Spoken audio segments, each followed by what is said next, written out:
عدت میں کھلے آسمان کے نیچے جانا، ہمارے گھر کا صحن کھلا ہے، کیا عدت میں کھلے آسمان کے نیچے جا سکتے ہیں؟ اہلیہ یحییٰ، گھر سے نکلنے پر دیکھیں عدت کے دوران پابندی ہے، 3 چیزوں پر پابندی ہے۔ ایک، نامحرم سے پردہ کرے، وہ تو ویسے بھی فرض تھا لیکن عدت میں اور زیادہ فرض ہو جاتا ہے۔ نمبر 2،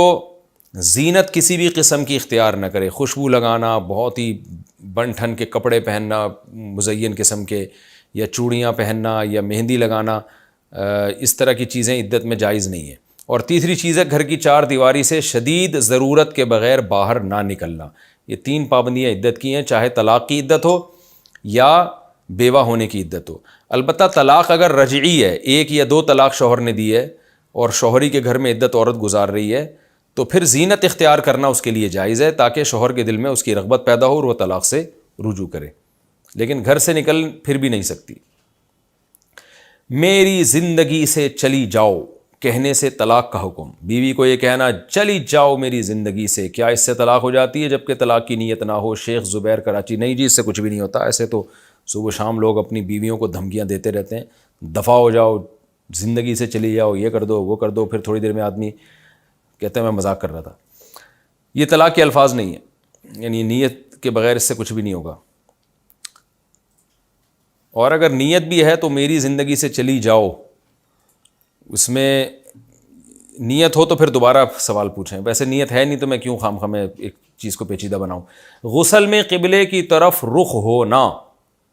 قبلے کی طرف تھوکنا، غسل کے دوران قبلے کی طرف رخ ہونا یا سوتے میں قبلے کی طرف پیر پھیلانا، ان کا کیا حکم ہے؟ افتخار انڈیا سے، قبلے کی طرف تھوکنا بھی جائز نہیں ہے، قبلے کی طرف رخ پاؤں کرنا بھی جائز نہیں ہے، البتہ غسل کرنا قبلے کی طرف رخ کر کے اس میں کوئی حرج نہیں ہے، ہاں استنجا کرنا جائز نہیں ہے۔ بعض لوگ یہ سوال پوچھتے ہیں کہ قبلے کی طرف پاؤں پھیلانا، اس کے ناجائز ہونے کی کیا دلیل ہے؟ اس کے ناجائز ہونے کی دلیل قرآن مجید کی آیت ہے، وَمَن يُعَظِّمْ شَعَائِرَ اللَّهِ فَإِنَّهَا مِن تَقْوَى الْقُلُوبِ، شاعر اللہ کی تعظیم کرنا یہ دل کے تقوی کی علامت ہے، اور اللہ نے حکم دیا ہے کیا ہے سورہ مائدہ میں، اوفوا بالعقود احلت لکم بہیمۃ الانعام الا ما یتلی علیکم غیر محل الصید وانتم حرم، اس سے آگے جا کے آتا ہے کہ احلت لکم بہیمۃ الانعام الا ما یتلی علیکم غیر محل الصید وانتم حرم ان اللہ یحکم ما یرید یا ایھا الذین آمنوا لا تحلوا شعائر اللہ ولا الشہر الحرام ولا الہدی ولا القلائد، کہ جو اللہ کے شاعر ہیں نا ان کی توہین مت کرو۔ تو بیت اللہ تو سب سے بڑا شاعر ہے اللہ کا، تو کسی کی طرف پاؤں پھیلانا یہ توہین ہی ہوتا ہے۔ اس کی مثال ایسے ہے جیسے کوئی شخص جو ہے اپنے باپ کے سامنے جو ہے نا پاؤں پھیلا کے بیٹھ جائے، ابا کہہ رہے ہیں کہ یار میری توہین مت کرو، اب آپ کہیں ابا حدیث دکھاؤ جس میں آتا ہے کہ ابا کی طرف پاؤں پھیلانا منع ہے، تو ابا کیا کہیں گے؟ بیٹا میں یہ تو حدیث دکھا سکتا ہوں کہ ابا کی تعظیم لازم ہے، اور پاؤں پھیلانا کسی کی طرف یہ ہمارے عرف میں توہین سمجھا جاتا ہے۔ تو توہین کون سا عمل ہے یا نہیں ہے اس کے لیے حدیث نہیں چاہیے، اس کے لیے عرف دیکھنا پڑتا ہے کہ عرف میں کون سا عمل توہین سمجھا جاتا ہے۔ تو جیسے آپ ابا کو گالی دیں، اردو میں گالی دیں، تو ابا کو غصہ آئے گا، اب آپ ابا سے یہ مطالبہ کرنا شروع کر دو کہ ابا یہ والے الفاظ آپ کے لیے بولنا جائز نہیں، اس پہ کوئی حدیث دکھائیں، تو ابا بولے گا بیٹا یہ گالی ہے، اردو میں یہ عرف، اردو کا عرف میں یہ گالی سمجھی جاتی ہے، اور گالی دینا اسلام میں حرام ہے، تو قرآن حدیث سے ثابت ہے۔ تو اب گالی کون سی گالی کہلائے گی؟ یہ تو عرف بتائے گا نا، تو بے ادبی حرام ہے، اور کون سا عمل بے ادبی ہے یہ حدیث نہیں بتائے گی، یہ عرف بتائے گا۔ تو پاؤں پھیلانا بہرحال بے ادبی ہے۔ تو آج ہر چیز پہ بے وقوفوں کی طرح حدیثوں کا مطالبہ شروع کر دیتے ہیں، بالکل نہ فقہی بصیرت ہے، اور عام لوگ جو ہے نا بڑے متاثر ہوتے ہیں کہ جی ماشاءاللہ ہر چیز پہ حدیث مانگ رہے ہیں۔ تو قبلے کی طرف تھوکنا منع ہے، یہ بھی حدیث سے ثابت ہے، تو پاؤں پھیلانا یہ بھی بے ادبی سمجھا جاتا ہے۔ ہاں کوئی ضرورت ہو تو ایک الگ بات ہے،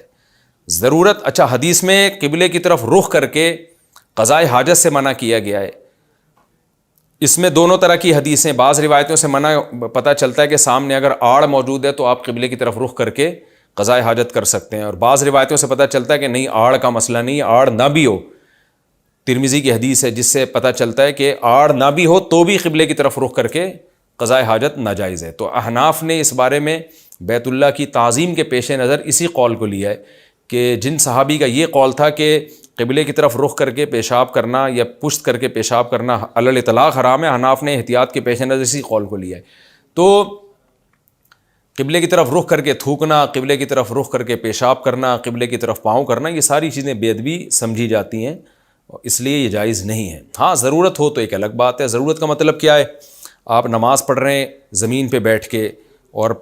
آپ کے لیے گھٹنے فولڈ کرنا بہت مشکل ہے، تو مجبوری ہے پھر آپ قبلے کی طرف پاؤں کر کے نماز پڑھیں۔ اسی طرح کوئی پیشنٹ ہے، اس کو بار بار بستر کو دائیں بائیں کرنا مشکل ہو رہا ہے، تو کوئی بات نہیں، مجبوری میں قبلے کی طرف پاؤں کر لے وہ۔ تو اس طرح کی کوئی مجبوری ہوگی تو ایک الگ بات ہے، نارملی یہ عمل ٹھیک نہیں ہے۔ بعض لوگوں تو ہم نے وہاں دیکھا ہے بیت اللہ کے سامنے، وہاں سامنے بیت اللہ اور پاؤں پھیلا کے بیت اللہ کی طرف پاؤں کیے ہوئے ہوتے ہیں، ان سے کہا جائے تو کہہ رہے کون سی حدیث میں آتا ہے کہ پاؤں پھیلانا منع ہے؟ تو باقی نبی صلی اللہ علیہ وسلم نے جو بیت اللہ کی طرف پشت کر کے آپ صلی اللہ علیہ وسلم بیٹھتے تھے تو وہ ضرورت کی وجہ سے، کیونکہ اگر بیت اللہ کی طرف پشت کو بھی حرام قرار دے دیا جاتا پھر تو زندگی گزارنا ایک دوبھر ہو جاتا، اور خاص طور پر حرم میں آپ جب بھی بیت اللہ سے نکلیں گے آپ کی پشت بیت اللہ کی طرف ہوگی، تو اگر اس کو ناجائز قرار دے دیا جاتا ہو تو بہت ٹینشن میں پڑ جاتی امت۔ اس لیے نبی نے اپنے عمل سے بتا دیا کہ بھئی یہ مستثنی ہے اس سے۔